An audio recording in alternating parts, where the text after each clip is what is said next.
Olá, estudante! Tudo bem com vocês? Eu sou o professor Vinícius, professor de Ciências e Biologia da Rede Estadual de Ensino, e estou hoje, junto com a nossa amiga intérprete de Libras, Márcia. Olá, Márcia! Para a gente dar início à primeira aula de Biologia do ciclo 4, onde falaremos sobre a genética no cotidiano. Sim, Vinícius, mais um tema de genética? Sim, mas esse tema de genética vai ser muito prático na nossa vida e nós vamos entender e vamos conhecer mais a respeito sobre essa área tão fascinante que vai ser a genética. Então, o que é que nós vamos aprender na nossa aula de hoje? Nós vamos compreender como os conhecimentos genéticos podem ser aplicados na biotecnologia, conhecer os princípios básicos da manipulação genética e explicar, em linhas gerais, o que são transgênicos que nós tanto ouvimos falar. Bom, para a gente então iniciar a nossa aula, vamos ver essa notícia aqui. Pesquisadores da Universidade Federal de Pernambuco dão início ao mapeamento genético do novo coronavírus no estado. Essa reportagem ela está disponível no portal g1.globo.com e ela foi publicada em 31/7/2020, então ela é uma reportagem recente. E o que essa reportagem, então, ela vai ter a ver com a nossa aula? Olha, o que chama atenção aqui nesse título? Pesquisadores da UFPE dão início ao mapeamento genético. Como assim, Vinícius? Vai mapear geneticamente? Sim, quando a gente fala então em mapeamento genético, eu vou estudar o conjunto, então, o DNA, o RNA, o material genético desse indivíduo, que no caso aqui é o coronavírus. Então, vamos lá. Quando nós falamos em engenharia genética, biotecnologia, nós estamos falando, então, de uma manipulação do DNA, desse material genético. E aí, eu trago para cá um recorte dessa reportagem, um trecho que fala assim: trabalho inclui procedimentos de extração do material genético do vírus, preparação das bibliotecas, amplificação, sequenciamento e análise por métodos de bioinformática das sequências nucleotídicas geradas. Então, isso daqui é o que vai praticamente resumir a nossa aula. Isso que vai ser uma das tecnologias, uma das aplicações da genética e dos nossos conhecimentos genéticos. Quando eu falo que eu vou extrair o material genético, eu vou preparar então a biblioteca, que vai ser esse acervo genético, eu vou amplificar, que nós vamos ver aqui, nós vamos sequenciar então esse material genético e analisar por meio da bioinformática. Então, igual eu falei, o texto acima é um fragmento da reportagem publicada no portal de notícias g1.com no dia 31/7/2020 e nos mostram uma área da biologia extremamente rica em informações e que, direta ou indiretamente, influencia a sociedade, que vai ser a engenharia genética, que ela está aí mais ou menos ganhando muita força a partir, então, da década de 70 para cá. Então, nas últimas décadas, a engenharia genética, ela gerou conhecimentos que converteram-se em tecnologias importantes para o dia a dia do ser humano, que é o que a gente vai ver aqui agora, como que isso foi possível. Então, vamos lá. Quando eu vou falar, então, da biotecnologia moderna, eu estou falando, então, de uma genética, de uma aplicação, então, dessa biologia, que é a genética molecular. E ela tem sido, que a gente chama de um campo de estudo muito amplo, propiciando, então, esse desenvolvimento da biotecnologia. E essa biotecnologia, ela vai corresponder ao quê?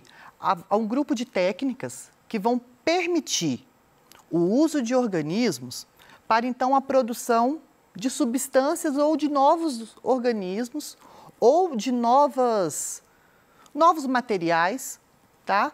Que vão ser úteis para nós, seres humanos. Como assim, Vinícius? O que isso permitiu? Como que isso é possível?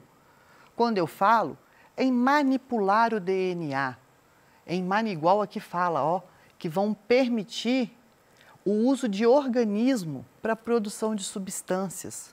Como? Vamos lá, então.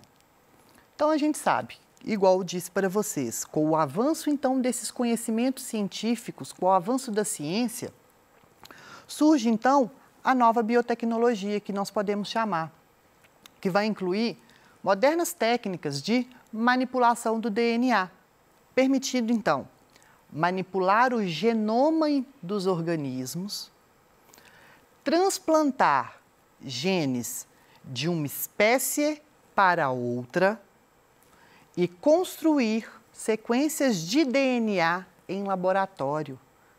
Pensa, um DNA artificial, sim, um DNA que foi totalmente produzido no laboratório. E aí, nós vamos ver como que isso é possível fazer essas novas tecnologias, esses procedimentos de acordo com os nossos conhecimentos genéticos. Então, a base, né, da engenharia genética, nós podemos falar, estão associados ao quê? A técnica de DNA recombinante, que a gente vai chamar e vai ver agora, que vai ser utilizada por muitos pesquisadores. A partir do momento que a gente entende o que é DNA recombinante, a gente consegue, então, entender todo esse conhecimento de biotecnologia e vai nos permitir com que eu veja uma reportagem, uma entrevista, onde fala sobre biotecnologia, clonagem, transgênicos, eu vou ter uma base e um conhecimento para eu entender e eu poder argumentar sobre a minha posição, se eu sou favorável, se eu não sou favorável e o que está acontecendo. Então, vamos lá. O que vai ser, então, essa tecnologia do DNA recombinante? Vamos só lembrar aqui rapidamente, vou vir aqui para o flip, rapidamente para a gente entender o que vai ser essa tecnologia do DNA recombinante. Então, o que é o DNA? DNA, ele é um ácido nucleico, né, que vai ser formado, então, por uma dupla fita. Essa dupla fita, ela vai ser o que a gente chama de sequência de nucleotídeos, que vão ser ligados um ao outro. Um nucleotídeo, ele vai ser formado por um fosfato, que é ligado a uma pentose, que é um carboidrato, que é ligado, então, a uma base nitrogenada. Isso daqui é um nucleotídeo.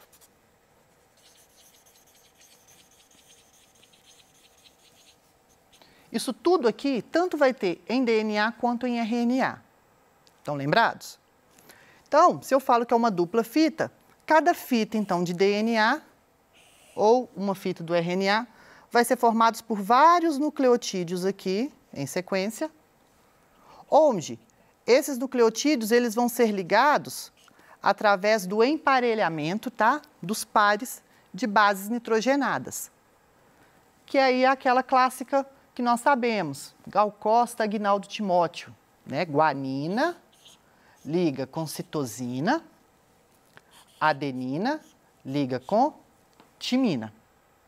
Então, nós vamos trabalhar com isso daqui. Guardem isso para a gente entender. Vamos lá, então. Quando eu falo, então, em DNA recombinante, eu estou falando o quê? De moléculas de DNA produzidas a partir da combinação de sequências de DNA provenientes de várias fontes. O que isso é, Vinícius? O que é isso? Quando eu falo em sequência de DNA, eu estou falando, então, desse sequenciamento de bases nitrogenadas, tá? Então, toda vez que você vê lá A, T, G, C, A, T de novo, G, C, é esse sequenciamento. Isso, então, é que vai permitir e que vai nos dar, então, essa leitura desse DNA, desse material genético. E a gente sabe que é a partir, então, desse DNA que vai ter a síntese, então, de proteínas, que vai ser algo funcional, regulador, ou até mesmo a síntese de RNA. Então, vamos lá. Como isso é possível? Nós vamos utilizar o que nós chamamos de enzimas de restrição, ou o que nós chamamos de tesouras moleculares, ou o que nós chamamos de endonucleases. É tudo a mesma coisa, tá? Mas vamos chamar aqui de enzima de restrição. E essas enzimas, elas são produzidas naturalmente por bactérias. Olha que interessante. Como que isso é possível? Essa enzima de restrição, ela foi descoberta acidentalmente, mais ou menos, se não me engano, em 1978, por um pesquisador norte-americano, onde ele, em procedimentos, estava estudando por que bactérias, mais precisamente a Escherichia coli, ela era tão resistente a alguns tipos de antibióticos e ela era resistente a ataque de vírus, aqueles vírus bacteriófagos que vão atacar, então, essas bactérias. Com isso, ele foi estudando e percebeu que essa bactéria, ela possuía uma estrutura, uma substância capaz de combater esse vírus, que vai ser essa enzima, uma enzima que é produzida naturalmente por ela e que corta o DNA em fragmento específico. Ele reconhece, então, essa sequência de bases e vai e corta esse material genético. Cortou esse sequenciamento de bases, inativou esse vírus, destruiu esse vírus. Com isso, é uma estrutura de resistência, um método de resistência dela. E ele percebeu que essas estruturas, então essa enzima presente, ela é produzida naturalmente, igual eu falei, e ele conseguiu extrair essa enzima e, além disso, viu que essa enzima, ela reconhece essa sequência em qualquer DNA. Isso, então, permitiu com que eu pudesse fragmentar o meu DNA. Como assim? Acompanhem comigo aqui na figura que eu vou mostrar para vocês. Reparem aqui, olha, eu tenho aqui duas fitas de DNA. Nessa fita de DNA aqui mais clara, vai vir, então, essa enzima que eu falei e vai cortar, ela reconheceu essa sequência aqui, ó, GAATTC. Reconheceu, ela corta nas duas fitas. É uma sequência específica. Cortou. Cortou, fez um molde aqui. O que a gente faz? Pega, então, um outro fragmento de DNA que vai ser correspondente, nós temos que deixar isso claro, tem que ser correspondente a esse emparelhamento de bases e que vai se ligar. Ligou, olha que interessante, juntou então em uma molécula de DNA só. Isso daqui é um DNA recombinante, onde eu tenho o DNA, então, dessa bactéria, que vai ser inserido nele um DNA de um outro ser vivo. Isso é o DNA recombinante. E isso foi graças a essa enzima de restrição. Então, entenderam agora o que é essa enzima de restrição? Essa enzima de restrição, ela é chamada de EcoR1. E ela foi a primeira enzima de restrição que foi comercializada industrialmente. E isso vem melhorado muito a nossa vida. E hoje nós conhecemos várias, igual eu trouxe aqui para vocês. Onde nós temos aqui, olha, nome da enzima, não vou falar os nomes e tudo, mas para vocês entenderem que essas enzimas aqui, elas são correspondentes ao nome dela, da bactéria que vai produzir. Por exemplo, nós falamos ali da EcoR1. Então, ela tem a ver com a Escherichia coli E ela vai ser aqui, ó. E ela vai ser 1 por quê? Foi a primeira enzima de restrição. Então, e eles vão ter o que a gente chama de sítio de ação, que vai ser essa sequência de DNA, ela é específica. Então, ela vai cortar o DNA somente nesse segmento de bases aqui, ó. GAATTC. Cortou aqui, ó, entre o G e o A. A outra extremidade tem que ser o quê? Complementar. CTTAAG. Então, ela vai cortar entre o G e o A. Aí, as outras estão aqui, ó. Por exemplo, a A3, ela vai cortar, ó, TTT, cortou entre o T e o A. Aí vai sobrar uma extremidade, uma fita com AAA. A fita de baixo, a mesma coisa. E aí, junta. Por meio, então, dessa tecnologia do DNA recombinante, tornou-se possível, por exemplo, associar segmentos, né, do DNA de um animal ou de uma planta com plasmídios de bactéria. Mas por que, Vinícius, que tem que ser o plasmídio? Lembram que o plasmídio é aquele cromossomo circular que a bactéria vai ter? Igual eu disse nas outras aulas e falei com vocês agora, que ele está associado à resistência. Pelo fato, então, de bactérias ser de fácil cultivo e eu conseguir controlar, reprodução assexuada que elas resultam, então vão ser cópias exatas. Se eu tiver só um fragmento, depois de um tempo, eu vou ter vários fragmentos, porque elas vão se reproduzir de forma exponencial. E esse plasmídio, ele vai ter, então, essa função de se duplicar também, independente do núcleo. Então, esse material genético dele, que eu fui lá incorporado, não vai misturar ao material genético do núcleo dessa bactéria.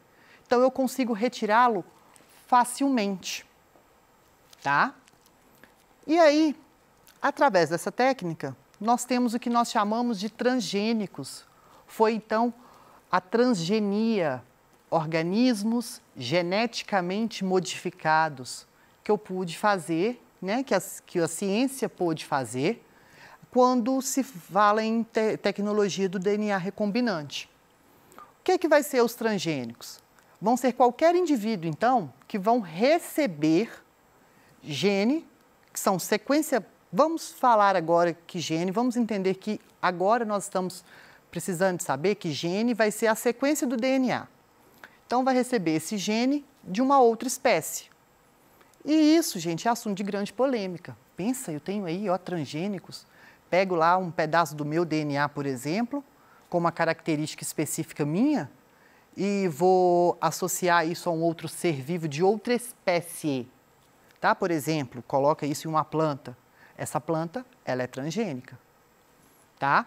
E ela é muito utilizada, a transgenia, para fins econômicos, igual a gente tem aí espécies de milhos mais resistentes à praga, soja, tomates, né, que vão ser maiores e vão ser também mais resistentes a pragas. Essa bactéria aí que eu falei com vocês, a partir do momento que a gente, né, coloca o DNA de uma outra espécie nessa bactéria, eu posso falar que essa bactéria é transgênica. Então, todo aquele animal que vai possuir o DNA, um fragmento, então, do DNA, um gene de outro indivíduo, de outra espécie, a gente tem que deixar isso bem claro, de outra espécie, eu estou falando que é um transgênico. E aqui a gente tem, aqui, olha, os animais transgênicos. Pego o DNA recombinante, pego, então, esse DNA recombinante, introduzo no espermatozoide, pego esse espermatozoide, então, esse DNA estava aqui com um pedaço do gene de outra espécie.